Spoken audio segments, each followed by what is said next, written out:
અને હવે વાત વાવ પેટા ચૂંટણીમાં પરિણામ પહેલા ભુવાની આગાહી। રાજસ્થાનના ખારાના ભુવાની આગાહીનો એક વિડિયો વાયરલ થયો છે। 30,000 થી વધુ મતે માવજી પટેલની જીતની આ ભુવા દ્વારા આગાહી વ્યક્ત કરવામાં આવી। ત્યારે સોશિયલ મીડિયામાં મારવાડી બોલતા ભુવાનો એક વિડિયો સામે આવ્યો છે। ગુજરાત ફર્સ્ટ આ વાયરલ વિડિયોની પુષ્ટિ નથી કરતું। આ એક વિડિયો સામે આવ્યો વાવ પેટા ચૂંટણી અને પરિણામ આવતા પહેલા જ ભુવા દ્વારા આગાહી કરવામાં આવી। એક વિડિયો સામે આવ્યો જેમાં રાજસ્થાનના ખારાના આ ભુવા કે જેના દ્વારા આગાહી કરવામાં આવી। મારવાડીમાંથી બોલી રહ્યા છે 30,000 થી વધુના મતે માવજી પટેલ અહીંયા જીતશે અને એમના જીતની તેમના દ્વારા આગાહી વ્યક્ત કરવામાં આવી છે।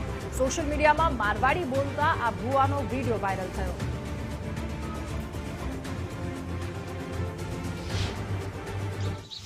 वापसी थने दियो लागे दियो के मोरे मावजी भाई जीते घारे की करे वापसी घना वोटों जीते भाई घना वोटों जीते हासो कह दे वापसी मरावे नी दे नो रखे ने नी मारे तो नी वे अंधेर नहीं है भाई ढीलो मत पड़ दे जी वेद के कह दे पाकी जीत है भाई पाकी जीत हरी पाकी जीत है मावजी भाई घना वोटों में आगे वान भाई 30,000 जीत पाकी देखी जे भाई मने 30,000 पाकी देखी जे भाई हैंग वोट एक पाए पड़े है जीत पाकी है भाई।